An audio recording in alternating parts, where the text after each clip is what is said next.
that whole USFL experience was, um, from a learning perspective, for me, was phenomenal. Um, the first couple of weeks, I sat in the stadium and just watched the games from, in the stadium and just watched the officials and watched how they interact with players. And, we don't have things like red hats in here. So even just watching how a referee interacted with the red hat signals and all those sort of things, was stuff that I was able to pick up.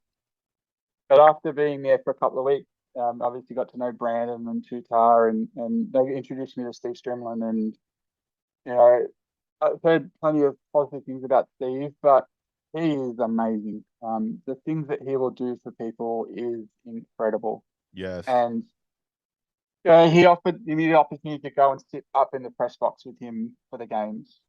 And There you for go. somebody that's coming from, from where I've been in Australia, to have the opportunity to go and sit in the press box with him as he's evaluating the games, as he's watching them.